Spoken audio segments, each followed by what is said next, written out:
So we have so far talked about red-black trees, and they satisfy 5 important properties. And we showed a very important result about red-black tree, that is the height of the red-black tree is on the order of log n, okay? Which is very important because it allows us to search in the red-black tree and to do other operations in log n. Of course, the 2 operations that must be accounted for carefully and must be handled carefully are insertion and deletion into a red-black tree. So if we want to insert, let's say red-black tree, insert tx, or you want to do delete from t. So in this case, inserting t, and usually it's not x, sorry, here. So suppose it is k. We want to insert the key k into the tree, and in the deletion we usually have a pointer to a node and we want to delete that.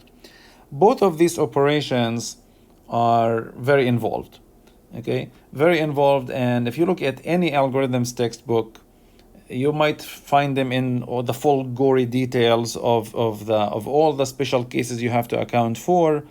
And you have actually implementation of all these details, pseudocode and actual code in almost every programming language you can think of. They will be available. So the point here is not to basically read for you the textbook or go and read the pseudocode for you. You can do that on your own. I'm not going to go through the deletion operation here, but I want to just talk briefly about the insertion operation to give you at a very high level what is the ideas, or what is usually entailed in an operation of insertion and deletion.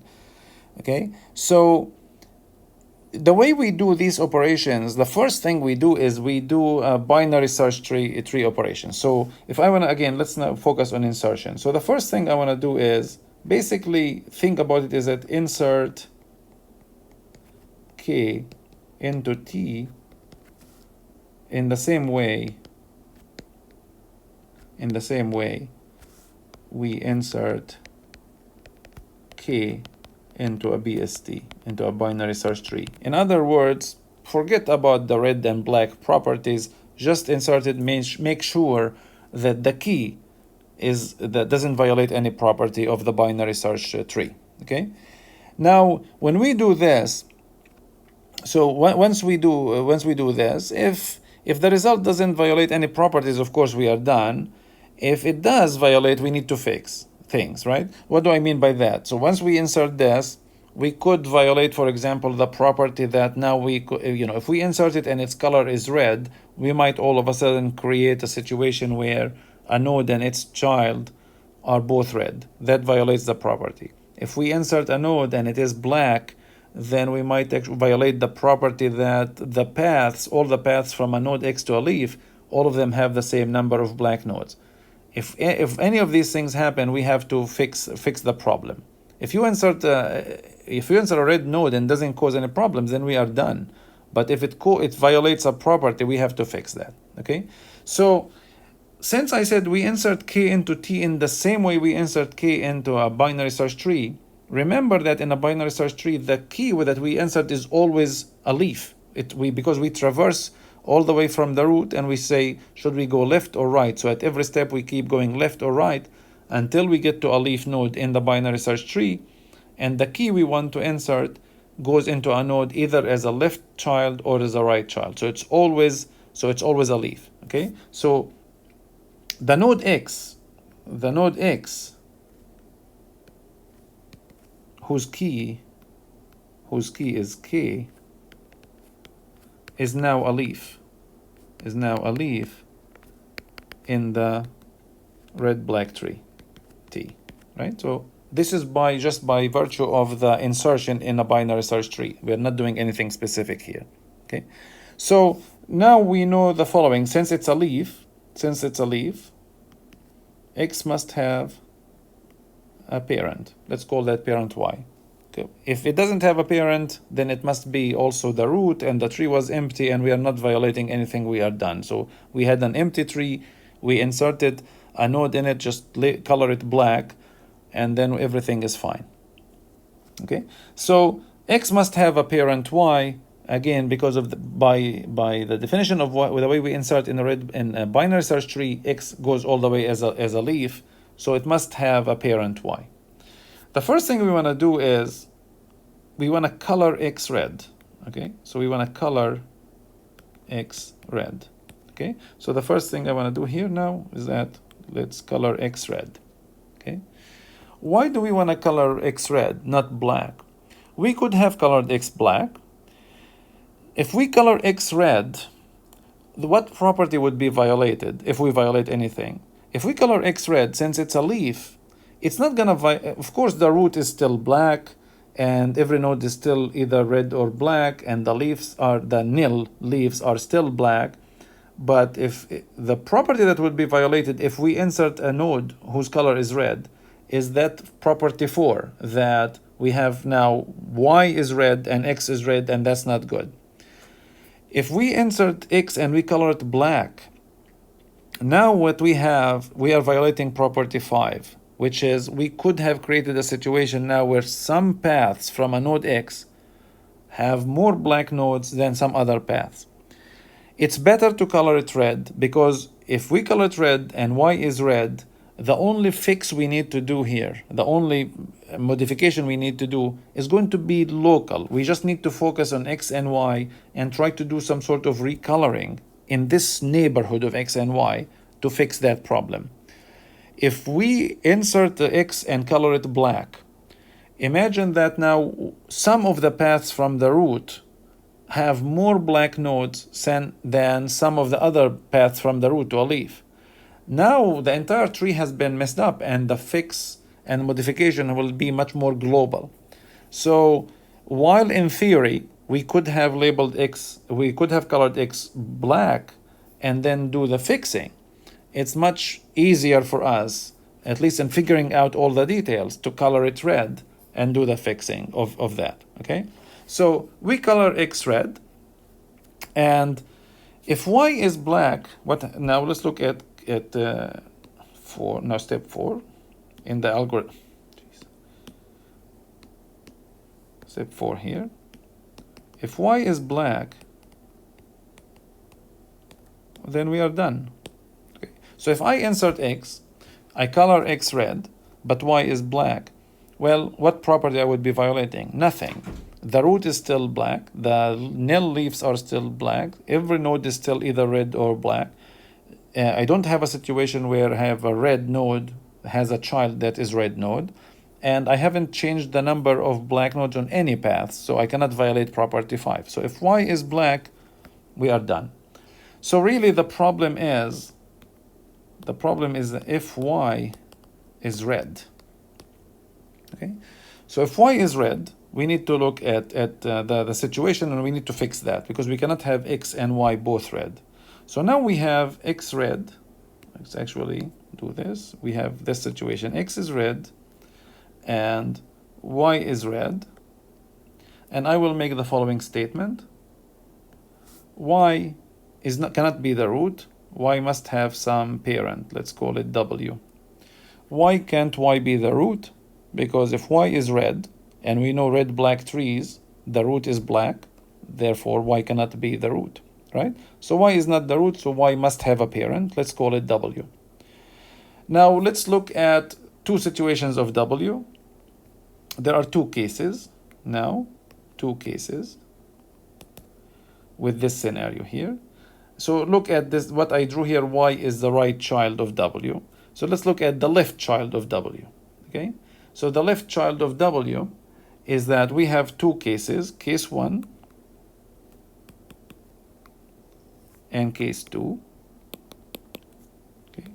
So case 1 is that W has a left child and it is red. Okay, so now we have W, and here we have Y, X, and this W has some sort of a left child, whatever we want to call it, L. Okay. Case 2, of course, would be the other way. The other alternative is that W has a left child, but it is black, and we still have here Y and X. Or or W has no left child. Okay, so these two cases would be lumped together. Okay, so case 1 is when the left child of W exists and it is red. Case 2 is when the left child of W either doesn't exist or it exists but it is black. Let's look at case 1. So what do we have here? Now, if we have this scenario, what I'm going to do is I'm going to recolor L and Y black, okay? So I will do some recoloring here. So I will recolor W into red. I will recolor L black and Y black. I will keep X red. Okay, I just did recoloring. So before W was black, L, Y, and X were all red. Now I have L black, Y black, W red, and X red. So now what happens? The fourth property of red-black trees is no longer violated because now we don't have a red node that has a child that is red as well. Now, one of the fifth property, notice that the fifth property is not violated now. Because if you look at before, so this is before, and this is after the recoloring, what happened? Before, any path that goes through W, the number of black nodes on that path involved W. Here, W was black. And now I just said, okay, now W is red. So I subtracted 1 from the number of black nodes on a path that goes through W. But a path that goes through W has to go either through L or through Y. And both of them, I now colored them black. So if a path that goes through W had 5 black nodes on it before the recoloring, after the recoloring, it still has 5, because now with L, while W is not black, it has to use L that's black or Y that's black. Before, L and Y used to be red. So the number of black nodes on path from the root to the leaf has not changed. So this recoloring fixed the problem that Y and X are both red. It did not violate the property that the number of black nodes on a path from the root to a leaf is the same. And of course, the first 3 properties are still both fine. Are we done? The answer is no. We're not necessarily done. We could be done, but we might not be done. Why we might not be done? Because after I did this, what could have happened? After I did, so imagine that W. So if W was the root, and we don't allow the root to be red, it's easy. Just now recolor W to black. Okay, I repeat. So when we have this situation here, when we have this situation in blue, I'm circling it with blue. If W now is the root of the tree, since the root cannot be red, just color W black and we are done. All the properties are satisfied. If W is not the root, we could find ourselves in a situation like this. Now, this is W, and we had X here, and we have a parent now, let's call it Z, and this is the parent of W, this has Y, this has X, this has L. So what happened now? Now we fixed the problem of X and Y, both of them being red. So now we fixed that one, but we created another problem where W and Z are red. Well, what do we do now? We know something called recursion in computer science. So now what happens is that I have W and Z are red. I repeat the same exercise that I did. I have now 2 nodes in a row that are red. I do the recoloring I did before. What is happening here? I am basically propagating this problem of 2 successive nodes being red all the way up. At some point, I either get to the root and I label it black and I'm done, or I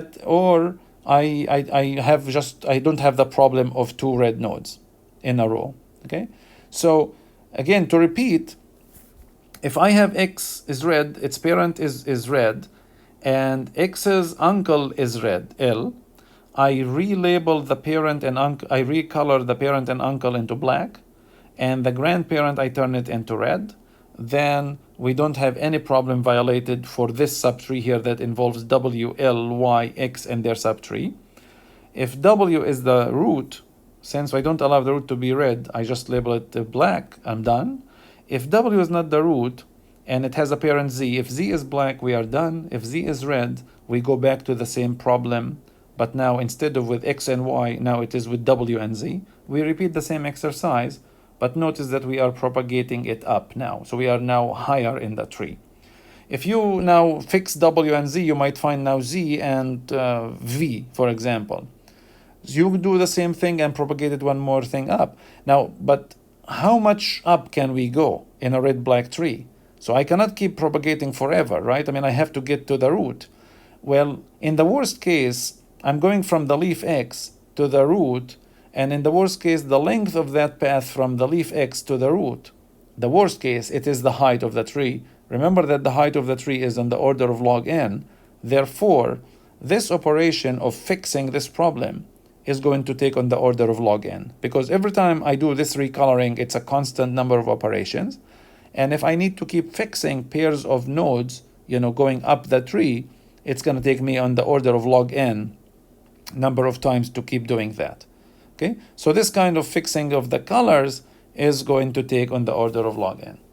In case 2 here, in this case situation, I am not going to go through this case in detail, and I'm not going to go through this case at all. All I want to say here is that if you think about the trick we just did with recoloring, and also there is a very important operation that's applied on red-black trees to fix things known as rotation.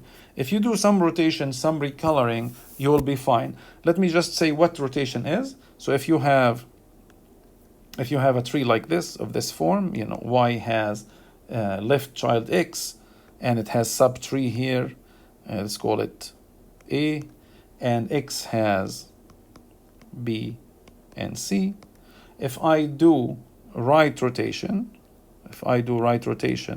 around Y, if you think about rotating it, so X goes up, Y goes down, and Y now has its right child being A, but its left child is the right child of X, which is C, and X has its left child as B. Notice that if you look at the keys, when we did this rotation, the keys still satisfy the binary search tree property. If we want to do left rotation around X, it's going from right to left here. So if I rotate around X, I drop X down as a left subchild, Y goes up as the parent, and I just adjust A, B, and C subtrees. So if you think about these two operations, your left rotation, right rotation are constant time. Recoloring is constant time. This issue of propagating things, again, is going to take O of log n. If you think about these two tricks, recoloring and left and right rotation, you should be able to handle case 2. And you will find that, again, that one as well is going to be done in O of log n. So these two cases are basically, the two cases that we have to account for when we are doing insertion in a red-black tree. As I said, deletion from a red-black tree, you get into many more cases and boundary cases. If the parent is this and the uncle is that and so on, it gets a little bit more tedious. Again, there is absolutely no point for me to go through that. You can read it in any textbook, and even I am sure you can find even animations of how deletion works on a red-black tree. Okay, but the most important point here to take from all of this is that the height of the red-black tree is in the order of log n. We can do insertion and deletion on the order of log n by doing this kind of local fixing of the tree using recoloring and sometimes rotations.